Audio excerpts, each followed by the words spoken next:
Hello, writing Rabble. It's your Rabble rouser, author Chris Everhart, back with another session for ordinary people who want to learn to write and publish your books.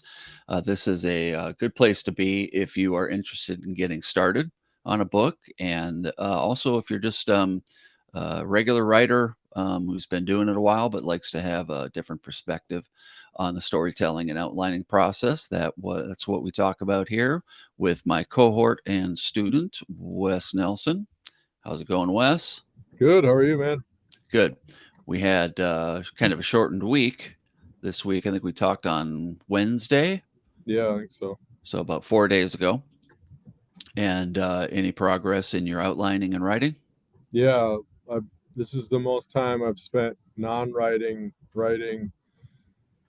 Just a lot of thinking, a lot of working on the skeleton and the structure, and deciding in advance, which is on weird, which is weird for me to do, um, about how I want things to go down, and really trying to make decisions. And it definitely feels like working backwards, but I really like where I'm going. I like that it's been forcing me to get really simple, which is weird. The more I write, the more convoluted it seems to get. So this will be a fun experiment to try. So I can't wait to get going. I hope the outline and the skeleton makes sense, and I'm looking forward to getting started. All right. Well, we'll get into it in a minute here. Um, you sounded more confident than defeated last week when we talked about when you said that you were going to have to kind of hit the reset button and go back to the outline, which was good. I mean, that was good. What was your mood going into the redoing your outline? Um, a little bit of like riding that high of feeling good, and then it was the always dawning realization of more work to come. Like, Yeah, I'm slowly getting used to that idea that the work is never done. um right. I'm a very lazy person, so I definitely like to, wherever my laurels are at, I want to be resting on them. So yeah, it was like, oh yeah, okay, it's one thing to say it, and then it's another thing to start doing it. But it's kind of nice, because in the outlining skeleton phase, it's like I can just sort of say things like X and Y and Z happen without really knowing how I'm gonna make that happen, but I just get to make a decision and then fill it in later. So that Okay, feels kind of good, actually. good. And then one thing I want to point out is that you spent a lot of weeks. This is session 17, I think. So we've been at this for I think about 4 months now, something Wow. like that, 3.5, Yeah. 4 months. Yeah. And you put in a lot of words and a lot of work already. So what do you think about your writing progress up to last week? How did it sort of um, set you up to realize that you needed to completely reset? And how did it kind of prepare you for redoing the outline using the Yeah, I starting mean, points? there's a reality, or a headspace where I would sit here and go, I wish I could just scrap out the last, 80% of this time and just start where I'm at now. But that just wouldn't be possible, and it'd be an exercise in futility to sort of have that regret. I needed to go through the process the way I went through it to get to the point that I'm at now. Um, I think what I think I needed to see how hard it is. I think I needed to see how much how important an outline is. No. As much as I sit here every week and sort of talk about working on the outline, or hear you say how important it is, until I actually needed something to fall back on and realized I had a house of cards, or a puddle of jello. Like, I didn't have anything firm to sort of, rest on, or hang anything on. So I mean, yeah, that I guess that's the only way it could have happened, was that I needed to see how important it actually is. And now I know. Now I wouldn't go into and I'm already thinking about the next thing, but I won't go into the next thing without a solid outline, a solid skeleton. Like, I just can see how much time that will save me in the future. So that feels Yeah. good. good. And it was a bit of a trick question, and the trick answer is I had to go through. I could only get through it through my words. I Yeah. could only get to this point by writing. Mm-hmm. Right? Yeah. You start to see how, well, maybe why a lot of people don't ever start books or don't ever finish them, is because you can only get you can only develop your voice, your intuition, your understanding about whether the story is ready or good or going in the right direction by writing. Yeah. You know, so that's a really key point, and it's a really good lesson for you as a new novelist to learn that, right? Yeah. So now nobody can take that away from you, that understanding about how much work it actually is and Yeah. what kind of work needs to be done. Yeah. It's like trying to there's like a chasm that I'm building my own bridge across, and the only way I can trust it is by because I'm the one building it. And when I get halfway over the chasm and I realize that this thing's got to be able to support my weight, and I'm like, nope, it's not going to work. Right. That's exactly the point. So that's good. It's a good lesson, I guess. It's good to know that, the last 80% of the time you've spent up till now is not wasted. No. You actually had to do it. Yeah. And I just think, and I know I've mentioned this before, that Ray Bradbury in his book Zen and the Art of Writing, or Zen in the Art of Writing, he said, he did everything wrong at first. He copied his heroes, he like copied plot lines and stuff, but he had to get through those. He had to get through that through his words before he could get to his authentic voice, his authentic way of writing, his authentic process. So that's really Yeah. good. Good to know. Okay, so what we said was that, for the last few days, you were going to focus on the major turning points of the story, Yeah. right? So let's pull this up, and I'm just going to zoom back up to our the story hill. So roughly, there are 1, 2, 3, 4, 5, 6 turning points. And the first one is around 10% of the story. After we introduce the character in their ordinary world, there's a call to adventure at 10%. Then around 25%, there's the inciting incident. That's what gets the character into the world, into the adventure. And then that new world and learning about the new world goes up to about 50%, and that's when there's the flip the script, the goal change moment, or what's called the flip the script, and that puts us into a no, maybe we should try to name these different phases based on what they are. So that is like the unsheltered world, what I call it, sheltered world phase 3, unsheltered world phase 4, where they're going to actually have to go out and meet enemies and the real stakes of the story.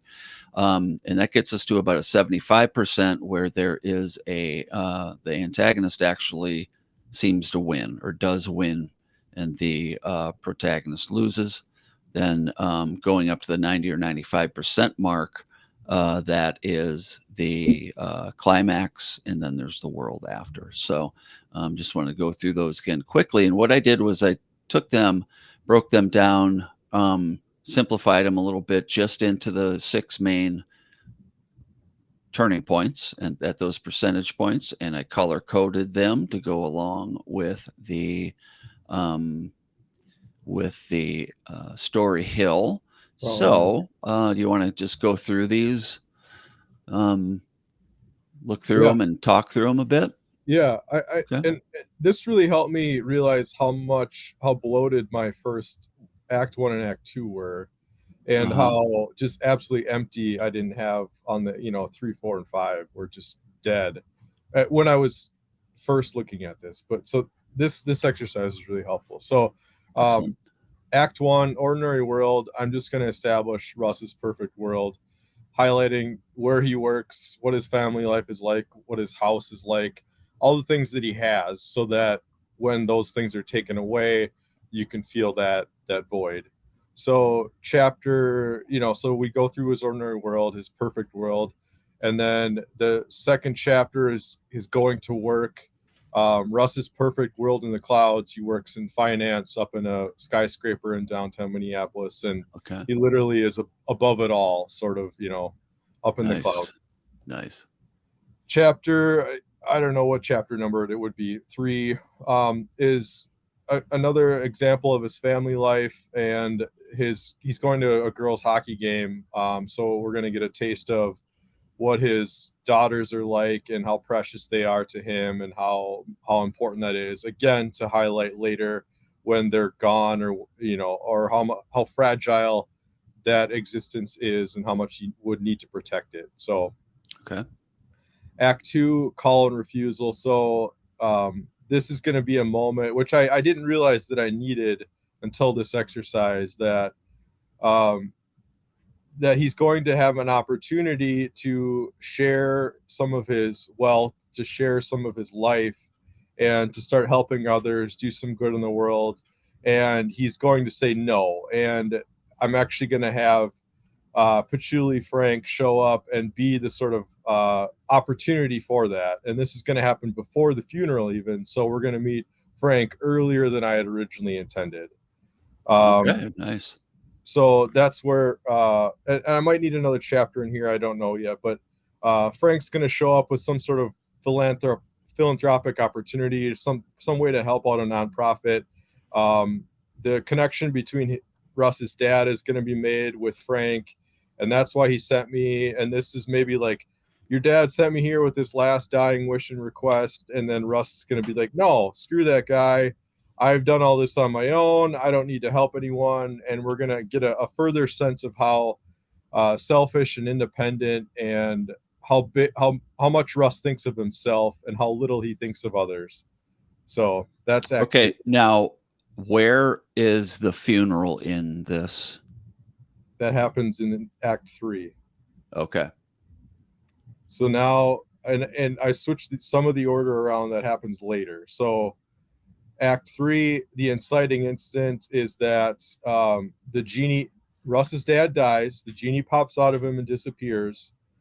We meet Bill, who says, you better get that genie back, and your dad stole it from me, he gave it to you, I need it back. So then we have the funeral, and that's where we meet Frank again. We meet the Gen Z kid Tristan, who has a relationship with Russ's dad that Russ is going to get jealous about. We also meet that older couple that Russ is going to have a run in with later. So that's going to be a big scene. So I can see that you look confused. Does this not make sense anymore, or what do you think? Um, so I think one of the hangups I'm having is that Russ is really unlikable Yeah. Too to unlikable? start with. I don't know. What I'm trying to decide um, is if there's enough here, because that can be adjusted, right? I mean, Yeah. once you're into the story and everything, there it can often, it only takes a couple of sentences to rehabilitate a character, or to shift the perspective on him. Yeah. So that's what I'm looking for. Um, and let's see. Bum. Okay, so and I think I was thinking about something as you were going through Act 2. So the call and refusal, now that he has the perfect life that he never thought about sharing with others. Okay, doing some good work in the world, helping others. No, it's mine. I earned it and I'm keeping it. Okay, rubbing elbows with the commoners. Russ has an opportunity to share the wealth, and he meets blast from the past, Patchouli Frank. Your dad sent me with this last wish and request. Um, so dad's not dead. Not yet. Okay. Patchouli Frank is coming um as dad's messenger. Is that Yeah. right? Okay. Yeah, But Russ doesn't have a relationship with his father. Is that what's going correct. on? Yeah. Okay. Okay. Going And back to that wound and flaw, his dad abandoned him, but his dad's around, but not really in the picture.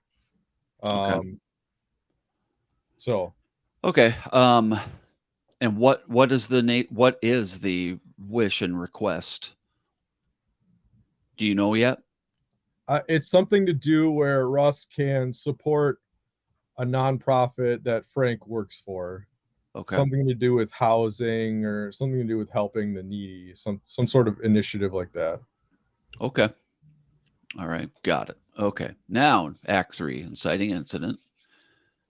Yeah, We're so stepping out of their ordinary world and into what I call the sheltered world. yep. Okay. All right. Go So ahead. yeah, uh his dad dies, genie pops out, disappears. Bill shows up. I need that genie back. You better get him or else. We have the funeral scene where we have the whole cast of characters pop in. Okay. Now, the genie pops out of Russ, not dad, Right, right? Okay. Got it. right, Okay. Meet Bill. Okay. And Bill is the big bad mob boss. right. Okay. So then there's the Then funeral. there's the funeral. Okay. Yep. Then we have Frank showing up again. We have the Gen Z kid who Frank or Russ is going to work with later. Okay. And then we have the elderly couple that he's going to farm luck from later again, who make an appearance and prove to be not great people. So that'll sort of set that up later for Russ to go farm them. Okay. So now we're establishing that Russ's life sucks now. All the good stuff that he had is going away. He's all of a sudden broke. His credit cards are getting denied. He's being embarrassed by his lack of wealth. And he's been forced to find this genie. So everything's sort of falling apart for us. Okay. He's trying get rich quick schemes on his own, and he is flustered, floundering, trying to, now he's potentially reaching out to the Gen Z kid to go help him with stuff. Like he's flustered and floundering. So that's Act 3. Okay. All right. Go on. Act 4 is the goal change, the unsheltered world. Russ is farming for luck with Tristan. He sees that with help things can go right, but in the end, he still doesn't trust anyone. So he has a taste of what could happen if he would just let his defenses down and work with other people. And he again makes this decision not to because something happens. And then we have the big bridge top school bus crash where Russ has his opportunity to turn the genie that he finds in that moment. He can turn him back into the bad guy to Bill and get his life back, or he can let the genie go and defy the bad guy, which will then set up the rest of the book. He chooses to not turn the genie in, and now we're off and running into the unsheltered world. Um, there's a hockey game where Russ hurts a kid with his power that he doesn't know how to use yet. Um, Bill six his all of his, like, I'm picturing like young investment bro type dudes onto Russ and making Russ's life further hell, making everything bad.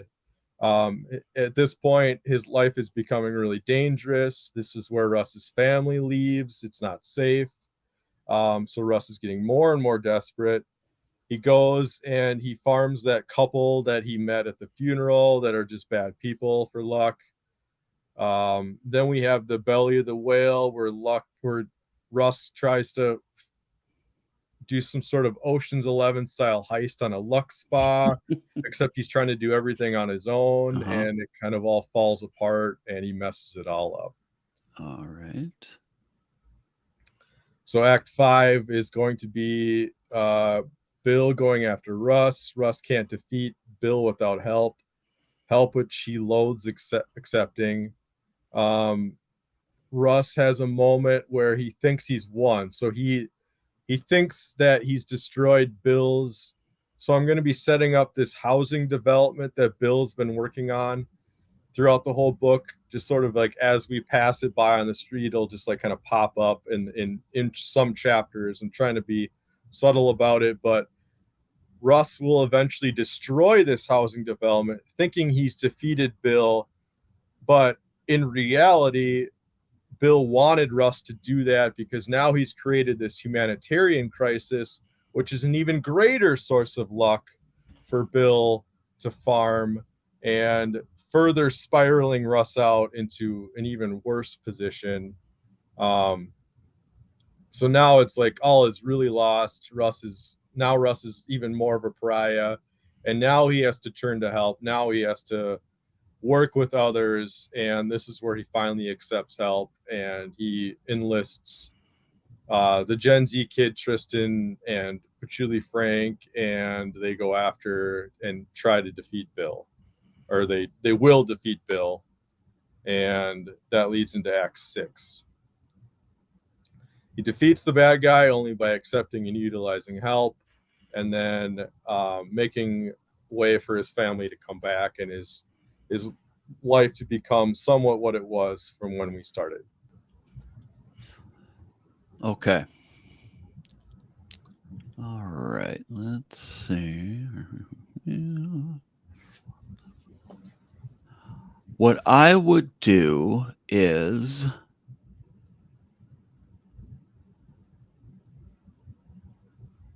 I think that the first, what you have here is chapters in the first 1, 2, 3 chapters of Act 5.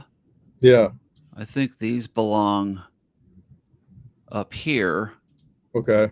In Act 4, The Unsheltered World. Okay. Okay.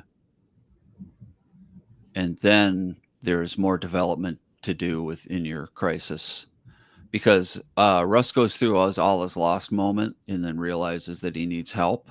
Yeah.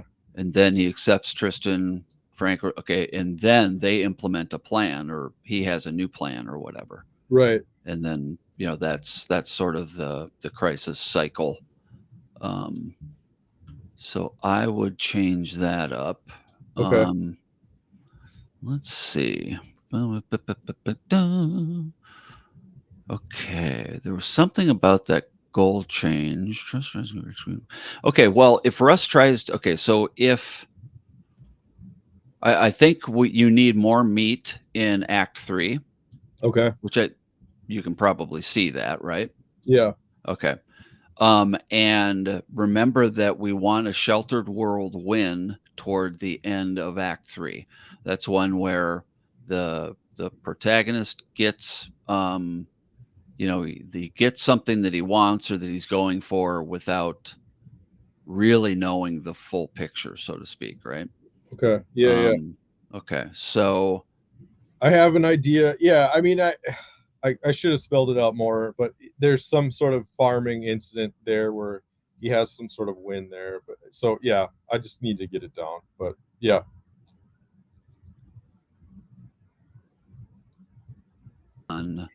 Okay, phase 4, approximately 51 to 75% of the story. Goal change. Flip the script. The entire apparatus of the story shifts toward a new but related purpose. It's often the reverse of the first goal of the story, or the original goal. Such as Chief Brody goes from avoiding the shark to hunting the shark. Okay. So now you had said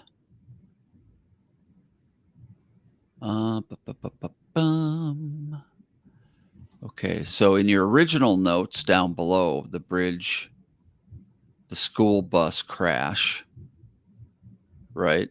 That happens in your original idea. Phase 4, you said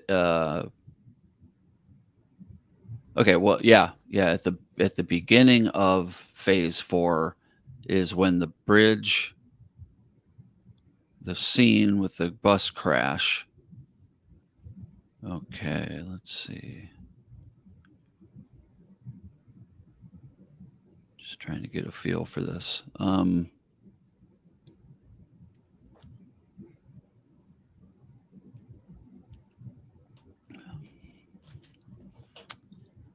don't see, in addition to that sheltered world win, I'm not really seeing the moment, which we kind of need at the beginning of Act 4. Okay. You know what I mean? So he's farming. Okay, so what you have now, beginning of Act 4, goal change, and moving into the unsheltered world.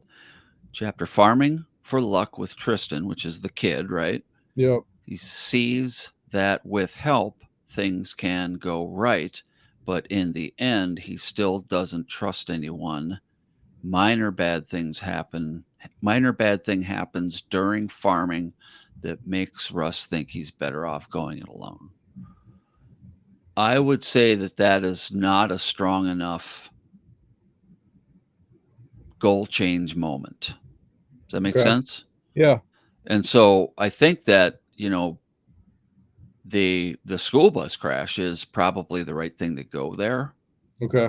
Um, and then what I would do is, I'm just going to shift this around a little bit. What I think makes sense then is that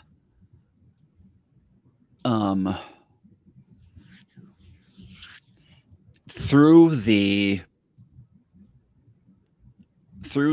steps that the story, the plot demands of the character, he's going to learn these things that, you know, he can help, sees that with help, things can go right. So the challenges of applying his new skills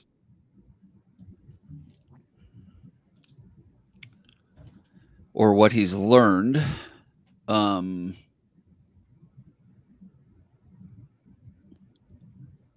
that let me put it this way. So the reader can see that Russ has more success, right, Yeah.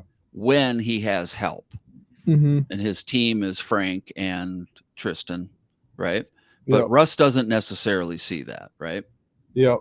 He kind of slips back into his attitude of, well, it's going good because of me. Right. So, and that's why the end of that phase 4, when he believes that he is winning, but then you get the ultimate win of the antagonist, Yeah. right? That we want to lead him into that moment when everything, when the tables are turned and he's now the sucker, right? Yeah. So we want to put um, something in there. Use the devices like the MacGuffin, and use that to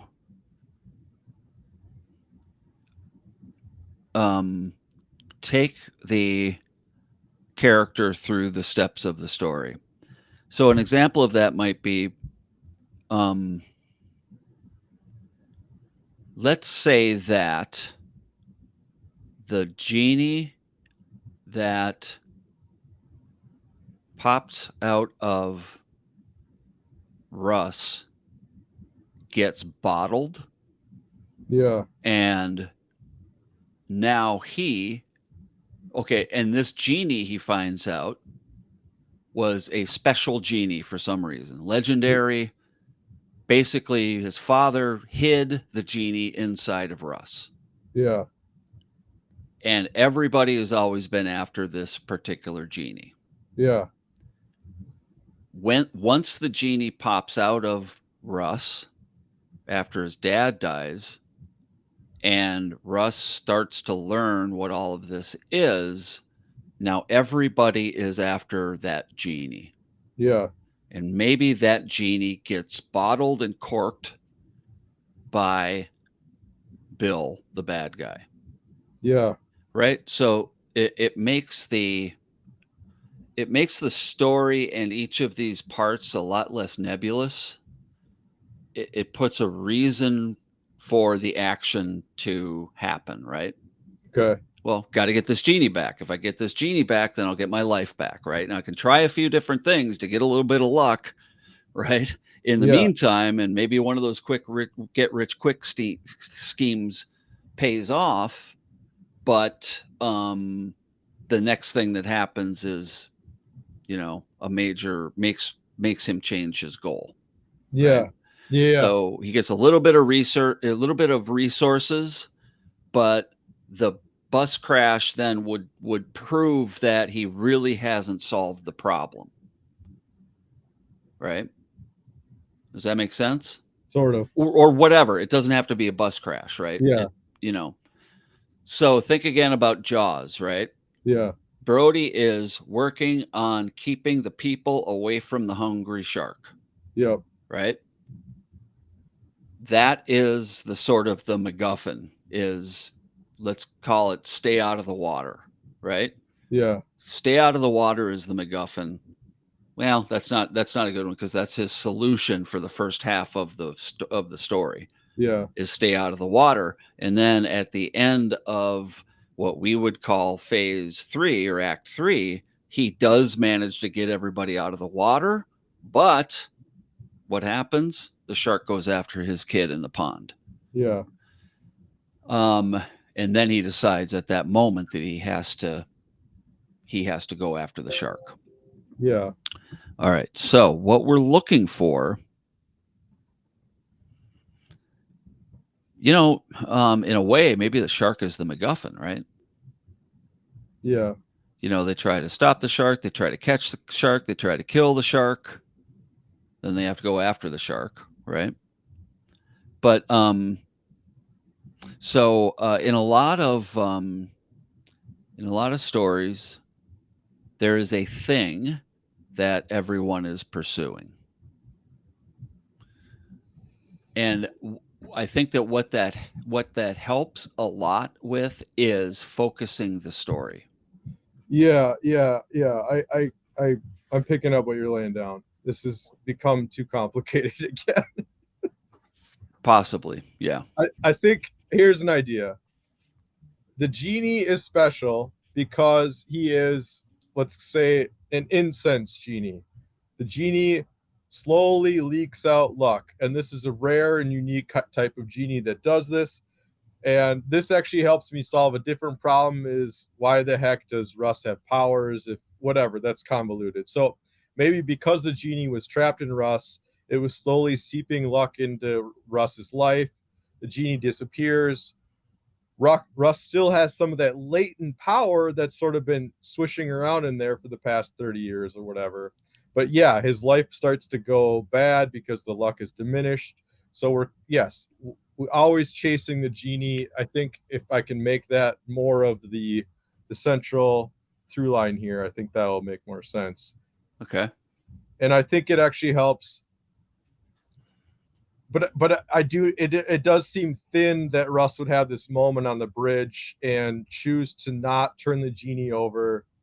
Why would he do that? I think I need more explanation of starting to explain Russ's character switch or his transformation. So Okay. yeah. Yeah, I think that it will definitely help have something to chase. Something that gets into the wrong hands, that passes between hands that he needs to get. Yeah. And with all this bottling of luck and stuff, I just wonder if that couldn't easily be that the genie gets kind of bottled. Yeah. And that's where the genie has gone. That these the is Bob, yeah, Bob, right? Bob. Bob, the sidekick guy. Is Yeah, he still in there and working next to Russ, pretending to help Russ, but really doing it, I serving don't Bill? he's starting to get phased out. I'm not sure where he's Okay. at. All right. Hmm. I think I think it would help for us just to get together and have a little whiteboard chat, you know? Yeah. Um, because this is I just feel like something, I feel like, we need like a couple of hours together, which I don't know would definitely work on this, channel Mhm. Yeah. where we can really tighten up what you need in the story and which characters and stuff need to be where. Yeah. Because this yeah, this isn't quite gelling for me. Okay. Um Now, maybe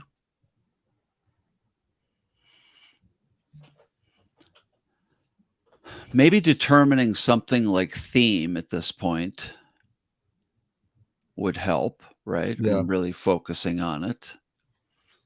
Um yeah, I feel like there's something not coming across, and I mean, it's kind of silly for us to take any lessons offline, but I think it would be more helpful for us to be able to talk everything through without boring the daylights out of everybody else. Sure. Um, so yeah, let's talk about that. Um, Yes. well, and because I think that one of the things that might be wrong is that the way I'm teaching this is missing. I'm missing something, right? And really going through it, kind of putting it on its feet, and getting things down in front of us might really help for Yeah, me to and understand what's lacking in the process. Does that make sense? yeah, and I keep changing my mind too about things. Yeah, and you do have to decide Yeah. at some point.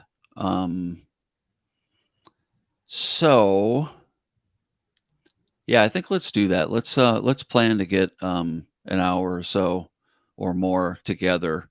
I even Okay. know a place with a whiteboard where we could do it. We would do it at my office, but there's another place with a little more room that we can probably use. Yep. Um, so yeah, let's talk about that. See what our schedules are like for the next week or so. Okay. But I think we'd like to get that worked out so we can get you back on the story process, back on the trail, so to speak. Yeah. And by the way, this shit happens to me all the time. Right? So, Yeah. but I do know that having just done a full outline for one of the projects I'm working on has really helped. And so I'm just wondering, it's almost like um uh, there's something funny. There's something almost physical for me about thinking about a story. X goes here, blank goes there. So for me, the logic is almost visual.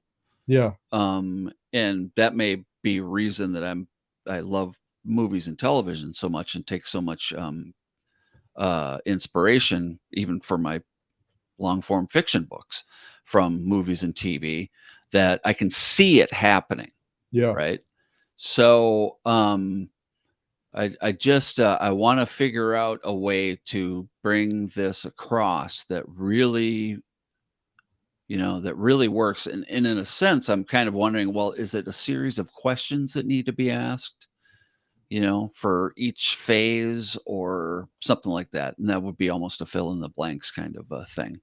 Not that it will ever be that easy, but that'll help a lot. So, all right, cool. Well, let's think about that. We'll try to get some time together and see what we can do. Okay. Okay, well, we'll call no progress progress for today. Yes. All right. All Okay, right, man. cool. Well, let me sign us out Okay. off, and then we'll talk schedule. Okay. Well, thanks for joining us, writing Rabble. Today was a very interesting day. We went over Russ's phase outline and started to see that there are some gaps and maybe some misaligned elements in the story that need to be fixed. So we're talking about going offline and doing some work in person that'll help us work out the story and also help make the Writing Rabble story hill better and easier to use. So I appreciate you guys joining us. Remember that the book, The Writing Rabble, Write and Publish Your Books Your Way, is on Kindle in the description below. So go check it out. And as always, like, share, and subscribe. All of those things help us. And comment, please, if you have any ideas about, how things might go better with the Writing Rabble outlining technique. I'd love to hear it. But until next time, writing Rabble, button share, words on page. Bye now.